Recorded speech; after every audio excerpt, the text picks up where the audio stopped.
The Bible is an interactive document. The verses and statements link together in infinite ways to form an infinite source of information. Things from the book of Job go with things from other sections of the Bible, and could even give you answers to your own personal problems, ultimate solutions for any problem that exists. And that was a statement I made in a video that I was commenting on. And Roni Baby comes up with 1 hour later. I don't know, he must live on that particular video. That seems to be his little chaplain. Jackie Wacky, huh? Roni? And says, I'm going to have to stop you right there, propagandist. Oh, yeah, propagandist. Oh, listen, Roni. The propagandist is somebody who's trying to, like, save his country, right? All right. Now, the opposite to that is somebody who's trying to save your life. So, I'm not the propagandist here, kid. I'm the lifeguard. I'm also trying to save your sense of humor. That would make me a laugh guard, too, you know? Anyway. Oh, man. So, you see, I don't have to save the kingdom of God. You know, it's like written in stone forever. That's an idiomatic expression. It's even better than written in stone. It's written in eternity. And now she goes on to say, that text is over 2,000 years old. Are you kidding me, man? And let me tell you something about this quote-unquote text. First of all, it's not a text. The text is a manifestation. It's like a footprint of somebody who walks down the beach. Footprint in the sand. The actual Bible itself comes from the future. You ever heard the concept of Alpha and Omega? You know, it's the Greek alphabet, but what it means is it's, you know, the total extreme future. That's one of the reasons why the Bible is the most accurate of predictions. I say, well, yeah, but it does have its, like, loose ends here and there. Well, that's because the Bible was given through human beings who acted as prophets. Now, the thing about people like Isaiah, Jeremiah, the greats, was that they were really good at prophesying. You know, in my own personal experience, I've had predictions that come true. Like the time I did a drawing of the collapse of the World Trade Center. I did it in 1966 before the Trade Center was even built. All details of it, you know. Yeah. The thing is that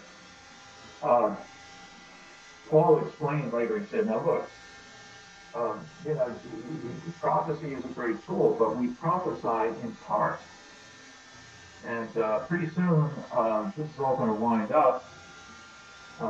Jesus is going to come back to his flyby, 2 orbits, at the speed of light to remove all the Christians, born-again Christians, in one shot. Well, actually 2 shots. The first time was for the ones who have already died. Apparently it's a little harder for them to get their quote-unquote resurrection bodies. The second one is for the ones who are still standing during that time.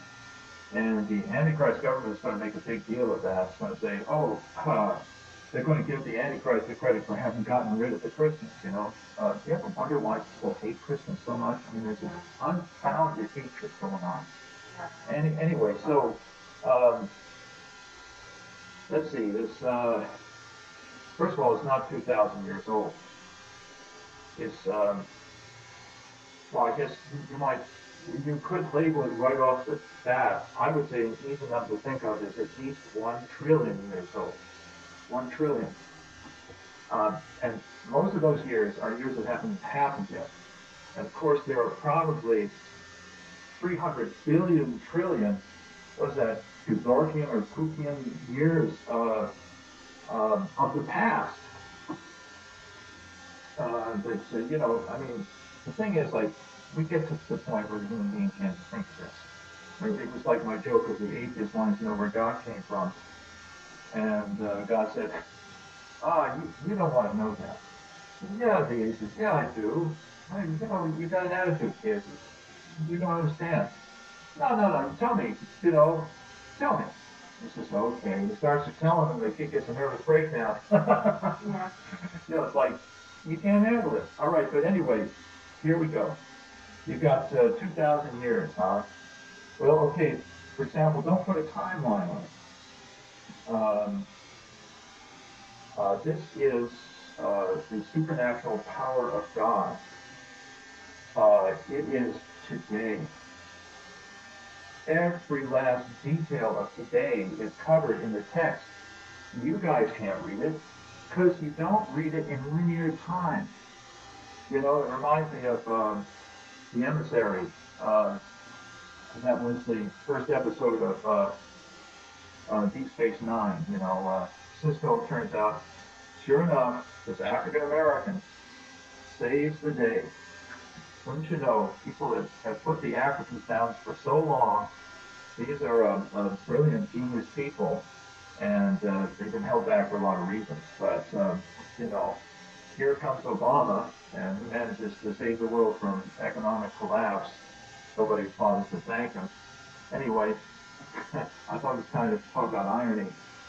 This Uncle African guy saves the white guy's butt, who just about sank the whole planet into economic confusion. But anyway, that's another story. I'm sure we'll get some comments on that. Yeah. I'm not a Democrat, by the way. I'm not a Republican either. They would call us independent, but you know, I usually can't afford to stay in an inn. It'd be more like innate.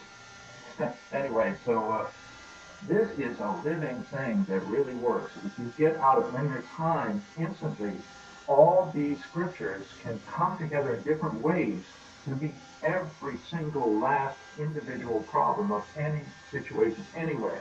It's just that most of us are so bad at doing anything about this.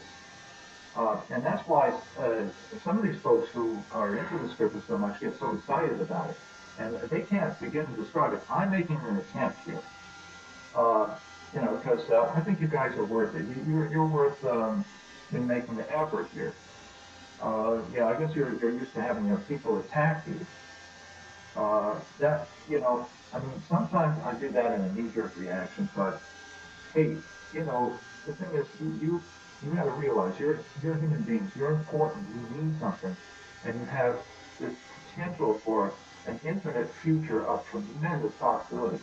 I mean, you're looking at, you know, like you're becoming a universe or something around your persona in trillions of years from now, but it's got to be in the power of this logos, this word.